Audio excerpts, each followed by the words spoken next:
Aslama, et Al-Hamama, Skorblama. Ben là, j'ai vu une vidéo après la défaite d'Algérie à la CAN. Une vidéo qui disait que personne n'aimait les Algériens parce que les Algériens ne font pas gaffe à leur image.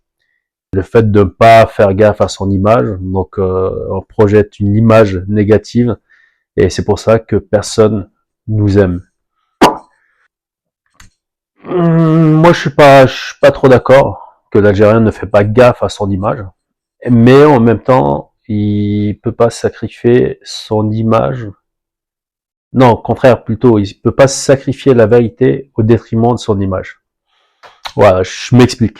Ça veut dire l'Algérien, il veut être bien vu, donc il soucie de l'image qu'il projette.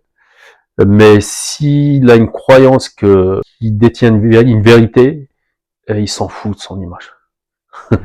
La vérité prime. Voilà, tout simplement.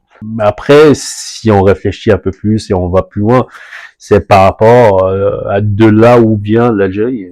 L'Algérie, elle a toujours été du côté des opprimés, des colonisés, l'anticolonialisme.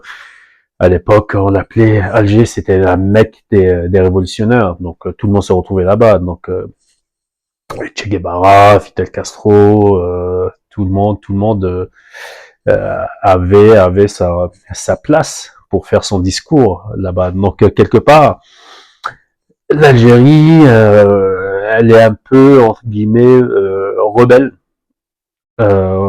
par rapport au système général, l'ordre mondial. C'est ce qu'on dit, l'ordre mondial. Maintenant, c'est tendance. Mais il y a toujours eu un ordre mondial qui évolue. À l'époque, il y avait un ordre mondial. D'ailleurs, c'est toujours le même qui grossit maintenant, c'est l'impérialisme américain. Donc après l'indépendance, forcément, l'Algérie était parmi les pays non alignés.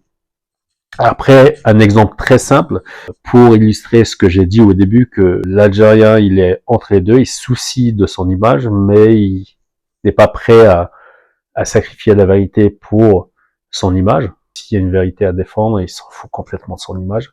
Donc, comme je disais, un exemple très simple, il y a qu'à voir au niveau de l'ONU, les rebelles, bah, ils arrivaient avec leur tenue, par exemple, Che Guevara, il arrivait avec sa tenue de soldat, de guerrier.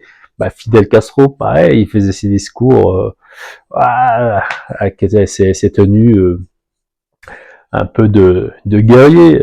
Qui d'autre